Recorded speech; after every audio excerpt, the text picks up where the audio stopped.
Hello everyone, welcome to Andhra Kutty blogs. ఈరోజు ఒక new రెసిపీతో మేము ముందుకు వచ్చేసాము. మమ్మీ, ఈరోజు ఏం చేయబోతున్నాము మనం? చింత చిగురుతో చింత చిగురు పచ్చడి చేస్తారు, చాలా మంది చింత చిగురు పప్పు చేస్తారు. ఇది కొద్ది వెరైటీగా ఉంటుంది. చింత చిగురు ఇగురు అయితే వీటికి కావాల్సిన పదార్థాలు: ఫస్ట్ చింత చిగురు,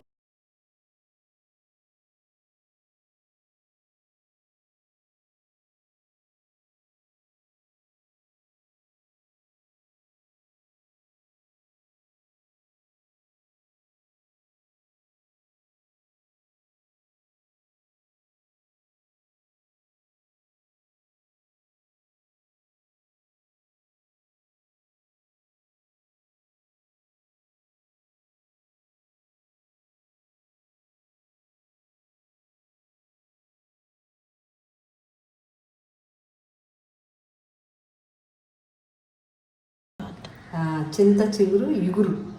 ఈ చింత చిగురుని నేను కొద్దిగా క్లాత్ మీద ఆరబెట్టి దీన్ని ఫ్రెష్ చేసాం, అంటే బాగా నలిపితే ఇలా వస్తుంది.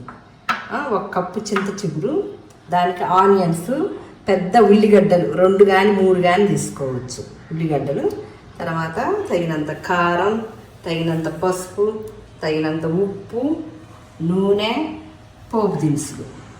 ఇప్పుడు మనం అది ఎలా చేసుకోవాలో చూపిస్తా. ఫస్ట్ కళాయి పెట్టాలి. స్టవ్ మీద కళాయి పెట్టి కళాయి పెట్టాము. కళాయి పెట్టిన తర్వాత ఆయిల్ వేసుకోవాలి. కొద్దిగా ఈ ఇగురికి కొద్దిగా ఎక్కువే ఆయిల్ పెట్టింది. ఆయిల్ వేసుకోవాలి. ఆయిల్ వేడైన తర్వాత నూనె కాగింది. మనం ఇప్పుడు పోపు దినుసులు వేసుకోవాలి.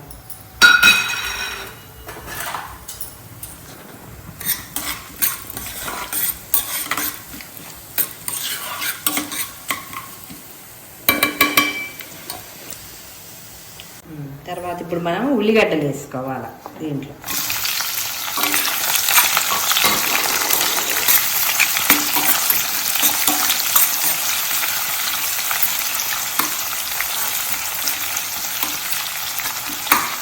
ఈ ఉల్లిగడ్డలు కొద్దిగా రెడ్డిష్లోకి వచ్చిన తర్వాత వచ్చిన దాకా మనం మూత పెట్టుకోవాలి.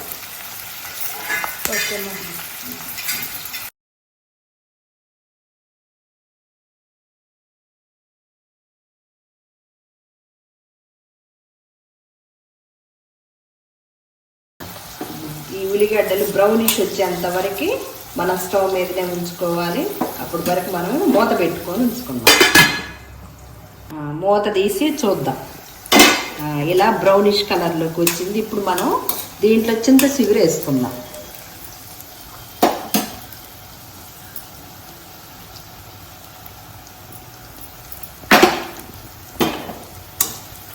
వేసుకొని ఇలా కలబెట్టుకొని ఒక 5 మినిట్స్ పడుతుంది. 5 మినిట్స్ తర్వాత మళ్ళీ మనం అప్పుడు ఉప్పు కారం అన్నీ వేసుకోవచ్చు. అప్పుడు మనం మూత తీసి చూసుకుందాం.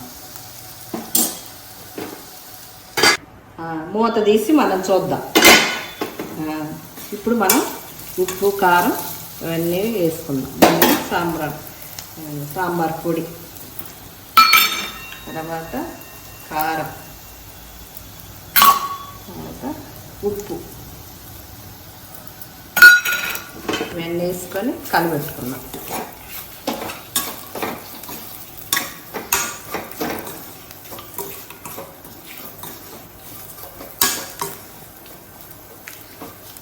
ఒక 2 నిమిషాలు అయిన తర్వాత దించేసుకోవటమే మనం.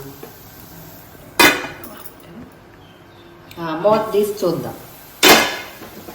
రెడీ అయిపోయింది. చింత చిగురు ఇగురు అయిపోయింది. తినండి, చాలా బాగుంటుంది.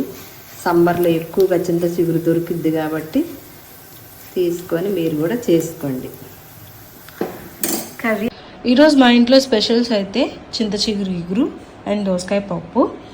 మీ ఇంట్లో స్పెషల్స్ ఏంటో కామెంట్ బాక్స్లో షేర్ చేయండి. మీకు మా రెసిపీస్ నచ్చుతున్నట్లయితే సబ్స్క్రైబ్ చేయడం మర్చిపోవద్దు. మా వీడియోస్కి లైక్ చేయండి, షేర్ చేయండి, కామెంట్ బాక్స్లో షేర్ చేయండి. ఇట్లు మీ Andhra Kutty vlogs. We will meet another new vlog and new recipe. Until then, bye bye.